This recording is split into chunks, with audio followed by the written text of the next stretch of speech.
day she's there, I say, please share my umbrella. Bus stop, bus go, she stays, love grows under my umbrella. Well, I am excited to have Mark joining me on the bus today. I've shared with you information about him going into this meeting today, but he and we have some parallel universe paths, but the cool part is I truly admire the way he looks at CX, what he's doing to help leaders develop more effective empowerment strategies. So with that in mind, welcome on the Customer Experience Bus, Mark. Well, thank you so much, Joseph, for having me on the show. And likewise, I've been a fan of yours. Read your book, The Starbucks Experience, many years ago. That got me really anxious to learn more and dive deeper into CX. So you get a huge credit for being a catalyst in my journey. So the diplomacy by which you said many years ago and didn't actually state the year is noted. It's truly noted. Both of us. Exactly. So, all right. So you founded Empowered CX. Cool name, by the way. And so why? Like, why create that? Was there a need for such an entity? And kind of what is that all about, particularly as it relates to some important distinctions you make about trust? Yeah, I think when I first started, right after I read your book, there weren't a whole lot of other resources around.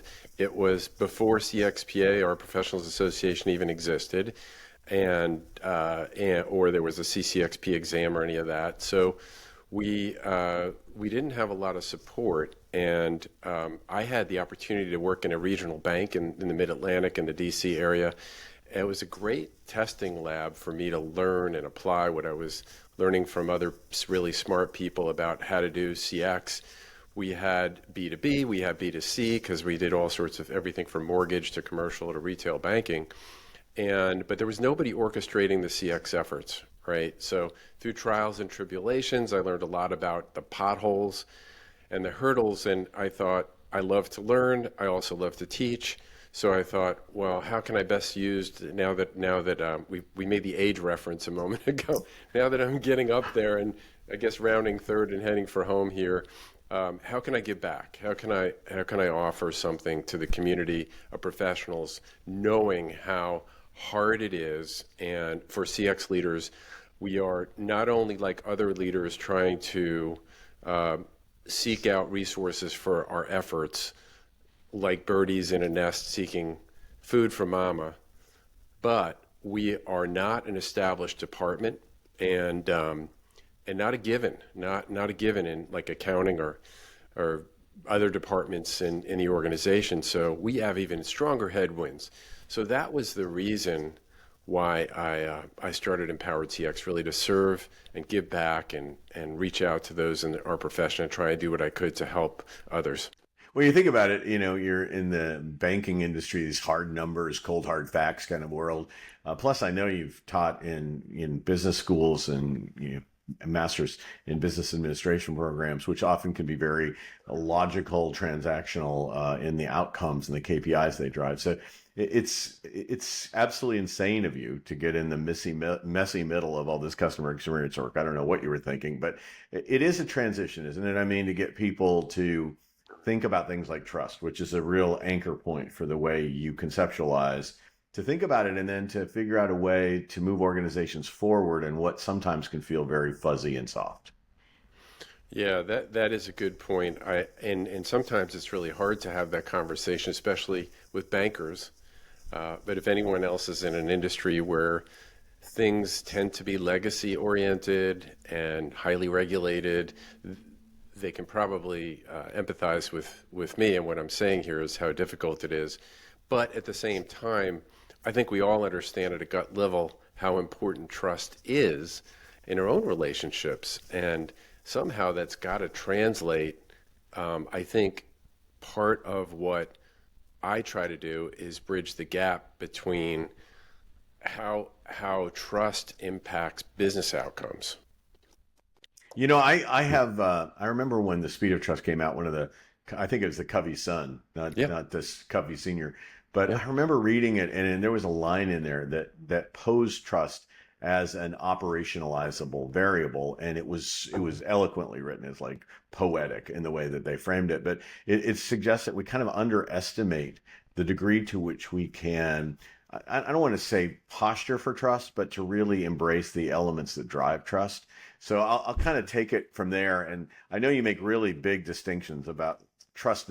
It plays out slightly differently in interpersonal relationships than it might institutionally. So I'm going to let you just riff on this because I think you're far more of an expert on it than I am. But I know I appreciate that trust is not a finite phenomenon. It's something we can really invest in for a return on that investment. Yeah, and that's exciting. It's exciting to think about that. I love that book, The Speed of Trust by Stephen Covey's son. And I'm going to refer back to a book that came, I don't know, maybe 12 years before that book called The Trusted Advisor, which was a bestseller. And a good friend of mine, Charlie Green, was one of the co-authors. And he came up with this model that demystifies what trust is, because I think it's really hard to be a master of something if you can't really define it. So it is kind of soft, touchy-feely, but how do you define it? And he broke it down. And before I get into his definition of what he calls the trust equation, Covey and others Covey I think talked about character and competence. Both or I should say almost all the definitions that I've heard of have these two components, sort of left brain, right brain, logical, pragmatic, and then this emotional and feeling piece. And together they form what makes us want to trust someone, or on the other hand, be trustworthy. And so this trust equation, which if you'll let me, since you said we could riff, go just explain what the four components are that Charlie Green and the co-authors of Trusted Advisor came up with. And they're basically, like I said, there are two sides of the equation. So if you think about credibility plus reliability plus intimacy, all in this numerator of this equation, and I'll explain a little bit about what each one is, all over this idea of self-orientation, which sits by itself in the denominator. And so credibility is what you would think about in terms of sort of a lab jacket for a doctor, or the uniform for a pest control company, the certificates on the wall. But really it's more than that. It's more about the confidence someone exudes when they're shaking your hand and looking you in the eye, or when they give you advice or guidance or a diagnosis, the way they go about it. Do you believe this is coming from a trustworthy source in terms of credibility?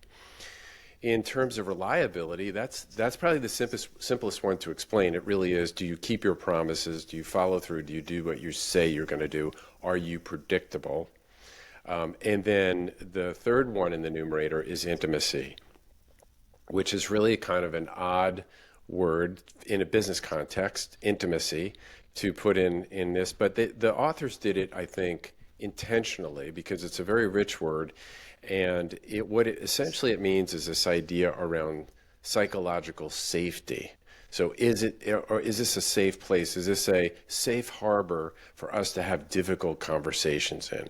Can I trust you in terms of, are you a vault, number one, where we know what shouldn't be shared with others, or two is, are you empathetic in the sense that you'll know how to react. When I say something that's funny, you'll laugh. When I say something that's serious, you won't.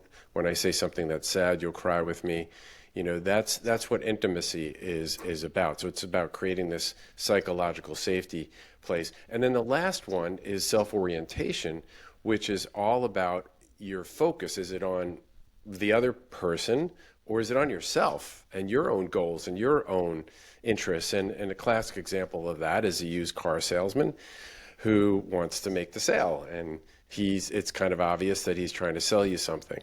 So to the extent that it's in the denominator, and I'll give you a little funny trivia piece, it's in the denominator because they expected that this would be the highest correlation to trustworthiness in the inverse, meaning self-orientation's in the denominator because the more self-oriented you are, the less I would trust you. And the caveat is they've done over 100,000 of these surveys, and it turns out that intimacy edged out self-orientation in terms of the highest correlation to trustworthiness. Now, what's interesting in the business sense is that most of us tend to believe that we're going to gain or win or earn trust through these credibility and reliability pieces, and often we lean on those the most. But in reality, it's those the interpersonal piece, the emotional aspects of it, and you need both, but that really have a higher correlation than the other two, those things that we can easily lean on. Does that make sense? I'm just gonna flat out say it. That was the most brilliant unpacking of that equation I've ever heard. And quite frankly, I did not read, just in the spirit of being credible here, Yeah. I did not read The Trusted Advisor and have yet to. I mean, I should. Now after this, I'm totally inspired. But I've had clients who reference this equation, right? So I've had to learn the equation kind of through my client's lens, right? Where they're saying, this is the way we think about trust, right? So I've had to kind of get into that. I did not have at my fingertips the empirical knowledge that self-interest is not the biggest predictor. So yet another aha moment in the course of time with Mark. But that's what you get when you spend time with Mark. So, to me, I had coined a term long ago called otherness, which is a completely fabricated term, but it is the inverse of, self-interest, right? It's like the degree to which you maximize your focus on the needs of others, right? So Yeah, I've right. always kind of held that that's a huge communicating that through your actions, not just saying, boy, I'm really focused on you, that really is a differentiator in terms of the emotional drivers of relationship. The intimacy thing is fascinating to me because I still think we could turn that a couple of notches, right? Because I think, again, a lot of times intimacy, it's more like, are we kind of connecting with you like family or friends versus detached strangers? And the way you're describing intimacy, though, feels a little bit more than how close of a relationship do we have because I could be completely non-intimate with a family member, for example. Right. You follow me? I mean, it seems Yeah. like the dimension is much more around safety than it is about the way we characterize it in terms of uh, other metaphoric, relationship strengths. Yeah, it could be with anyone. It could be with a family member, but we could be non-intimate with a family member, Yeah. and miss the ability to build trust and deepen relationships if we are. It's human nature. At times we have to fight our own thinking or emotions in order to be more empathetic and more intimate with those people in the context of this definition. It's interesting because now, I mean, I'm sorry, we No, may it's never get fine. back on topic again, thanks to you. Fine. But there's a part of me that thinks, often we'll say, well, this is a provider relationship, or I'm the service provider, you're the client. And so the intimacy is all about me holding space for you, me asking questions about you, me constantly focusing on you. How much self-disclosure do you communicate in there? When is you crossing the boundary? I think there is some give and take in an intimate relationship, right? So you're not completely devoid of bringing yourself to the interaction for almost an antiseptic over focus on the client. Well, that's right. I mean, there's two people, at least in this case, that are involved in this. There's the trustor and the trustee, and there may be certain limitations you, as someone who's trying to earn trust, have because the person on the other side, they've been burned or they have some walls up or they have so part of being aware of what may be happening in their world that you can overreach in that, Yeah. like going too far on the first date. Yeah. It's the same kind of, and not necessarily physically, but just emotionally. No, emotionally, yeah, you're like intrusive, like instead of respectful of their boundaries on trust. Let's go to institutional trust because I think I've now taken us into the hinterland on interpersonal trust. But companies want trust. It's one thing to say, okay, I can apply the equation to my direct interaction with Mark, right? I get that. But how does a brand take on the behemoth of being credible, reliable, intimate, and not self-interested? That is a great question, and part of what we do explore in the class I teach at Michigan State and the Masters of Science program with the folks, because it's about relationships. And the way I like to look at it and think about it is the reason why we laid out that model, or I laid out that model, is because it helps us to talk about these things. So what businesses can do fairly well is they can be credible and reliable. They can do those things on the other side. They don't always do it, right? We know that, not every flight lands on time, and there's lots of blame to go around for that. But they can be credible and reliable, and many organizations focused entirely on those two things, on the logical side of things. But the reality is, if you think about your favorite brands, right? If you love Starbucks coffee or Nike, or you have a favorite airlines or a hairstylist that you love to go to, there's probably something beyond just them being on time and finishing on time and doing what they say they're going to do. There's probably some emotional connection. And that's what brands can focus on. We talk about the world of AI. Yes, it's about making it easier for customers and doing what you can to prove credibility and doing what you can to be more reliable using the tools that are available in technology. But how could you use the same technology to lift up intimacy and self-orientation? So things like personalization, right? And understanding, I gotta give my friend Rob Markey kudos for, I just heard this on an episode that he had on his show. And he talked about, typically journey mapping, we're looking at understanding the journey a customer goes through. That's a great action step that you, if you're not already doing it as an organization, you should be mapping out the journey of customers. Different than business process mapping, which is looking at what you do internally and the steps involved, processes involved, but what the customer has to go through. And so going back to what I was saying about intimacy and self-orientation, is using AI, right, to think about not just journey, but how can you deepen the relationship at different touch points? Where are the outsized opportunities to deepen the relationship with customers? It could be when there's a moment of truth. In an insurance policy, when someone has to make a claim on a life or a car accident, in a hospital, when you've got to share some difficult news, even in banking, when someone loses a loved one, and you make a point to acknowledge them, know them in a way that before this technology you couldn't have, right? So it's a very intentional, very strategic way to leverage technology. And that's one way, we can talk all day about this, but that's one way that businesses. So Charlie talks about is the difference between, he describes institutional versus interpersonal trust as individual trust or interpersonal trust is thick trust. And he describes institutional trust as thin trust. And that's because businesses aren't humans. They can't get all the way there that a human can get to. But striving, in my opinion, this is me talking now, striving to focus on those things like intimacy and self-orientation, whether it's through technology or through the way we deliver the service or the experience to the customer, that's how businesses achieve that, drive that emotional connection, and ultimately loyalty. I just want to make sure that people underline on the Rob Markey point too, that really we would use these technologies to help us deepen from our understanding of the customer journey, where our opportunities to really deepen trust. Let me go back to an example where I see the thick crust and thin crust thing happening. So I have a client who has incredible relationships with their financial advisors, like really strong, high, thick crust. But then when you talk about, if you talk to those clients and you said, well, if your advisor retired, would you stay with the firm or would you look for other firms? That transferability back into the brand seems to be lacking.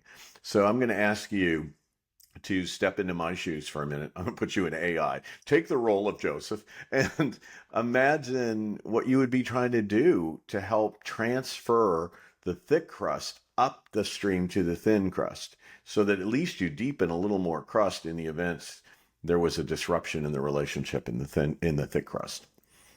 Well, first of all, I could never step into your shoes, my friend.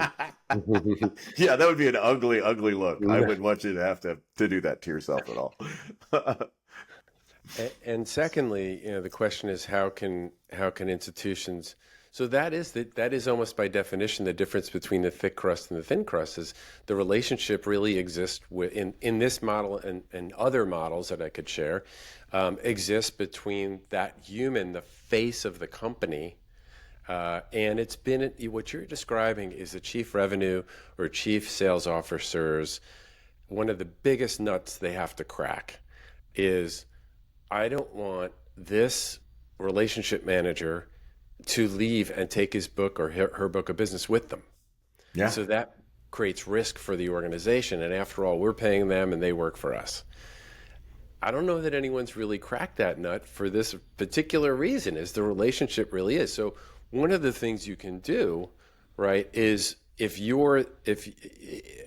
a whole strategy around this, but one is if you're that relationships manager, make sure they know who you are. Make sure, and levels up. So kind of widen that net of trust through people, right? So that their one point of contact is not that individual.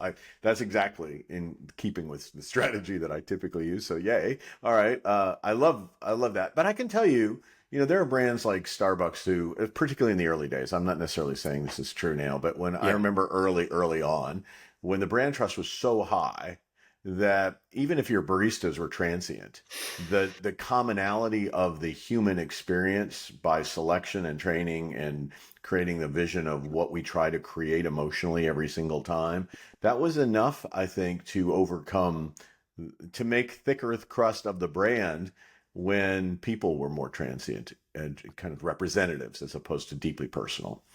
Yeah. So you're moving in that direction, right? You're widening the net of connection. In that case, what you're doing is building in consistency of the experience and making it personal.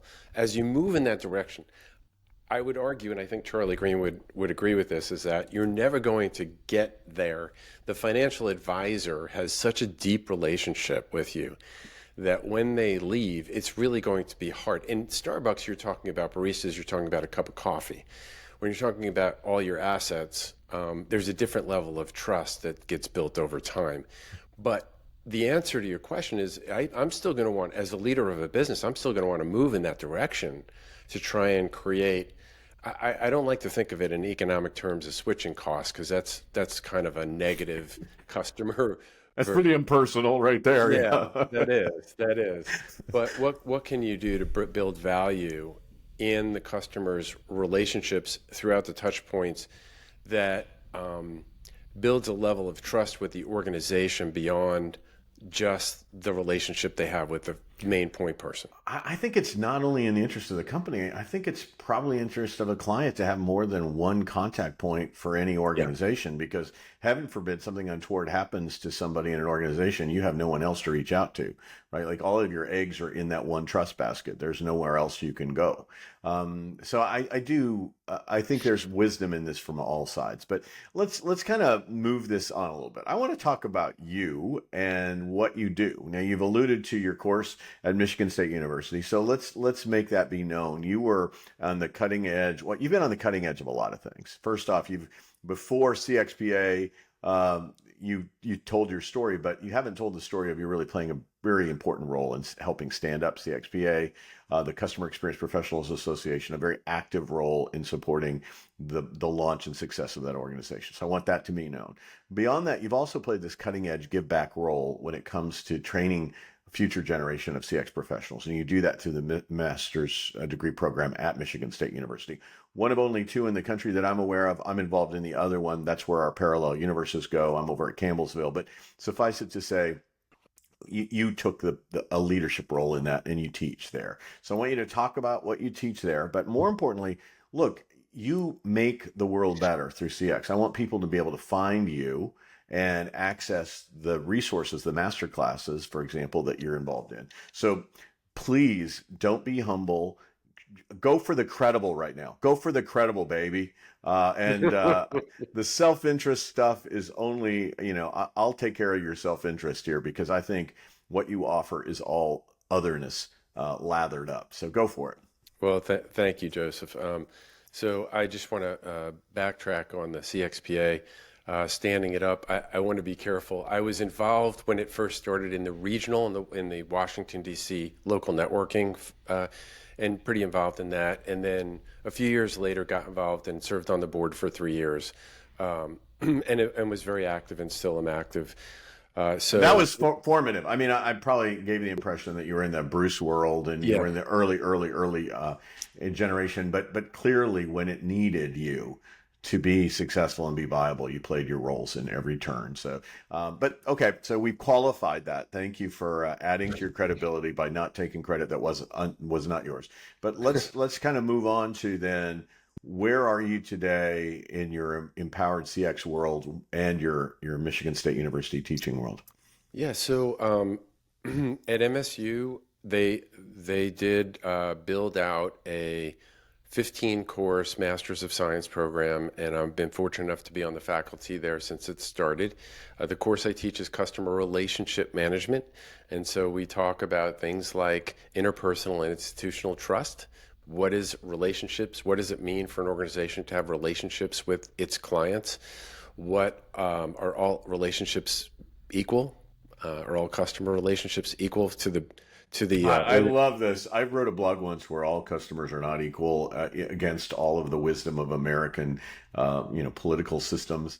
And man, did I get a backlash. So the fact that you're actually creating a conversation around that and helping us appreciate that while we would love to create fabulous experiences for all, you have to be able to operationalize and execute based on return on investment. So anyway, go ahead. Sorry. Yeah. I'm sorry. Yeah. So it's not, when people think about CRM, they think about software like Salesforce. And while we do explore that in the operational CRM segment, this is bigger than that. It's really about understanding how we can deepen relationships throughout the customer life cycle to go from, well, they just made a purchase all the way to becoming advocates of your brand. And so how do you do that strategically, operationally, and analytically? So that's the course I teach at MSU. And then I developed a course called the Trusted Guide Roadmap, which is a master class that I've delivered, I think, 5 times so far, to people who are everything from seasoned CX veterans to people who are in customer success and operations and other areas. And I developed that, going back to your question at the top on how did I get involved with Empowered CX, is knowing the hardships and the challenges and the frustrations and the stress and all the hair that fell out of my head, trying to go uphill, as Gene Bliss said, push a rock up a mountain. And we've constantly got headwinds. So how do you develop trust? And we just shared the model, the 4 components, but in the course we talk about some specific tactics that you can take to improve on, which they do an assessment, which ones maybe your lowest score on out of those 4. And there's a trust quotient you can take.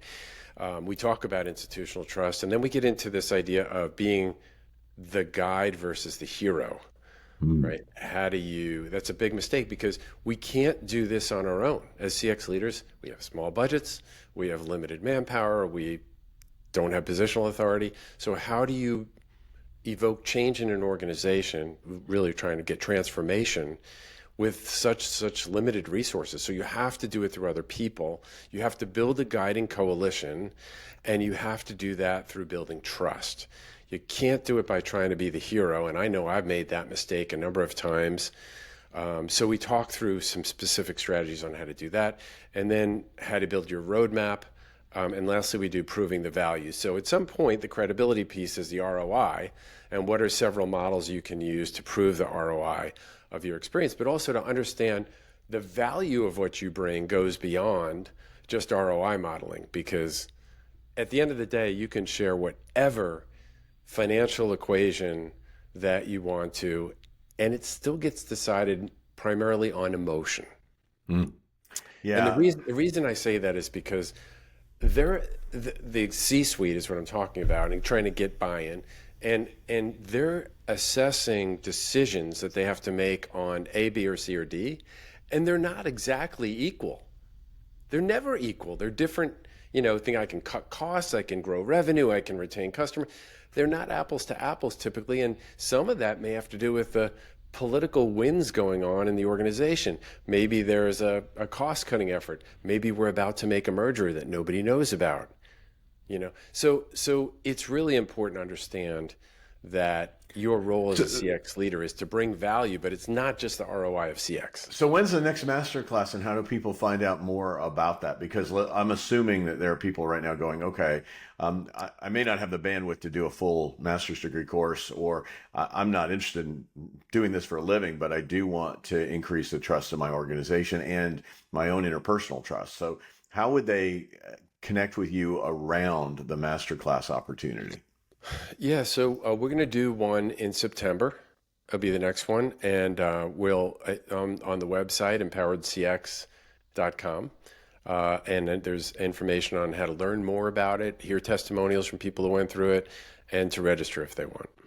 So let me just tell you, I am delighted right now. I mean, I think it's, when I have a conversation with you, it's been reliably awesome. You are amazingly competent.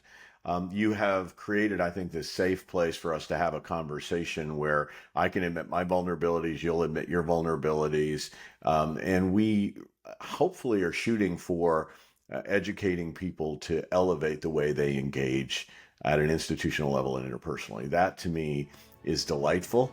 To you, that sounds like it's trust. And so thanks for being a trusted partner in this journey to help people in the CX space. I'm Joseph Michelli. Thanks for riding on the bus today. Our special guest is you'll find all the information in the show notes. I'll tell you there.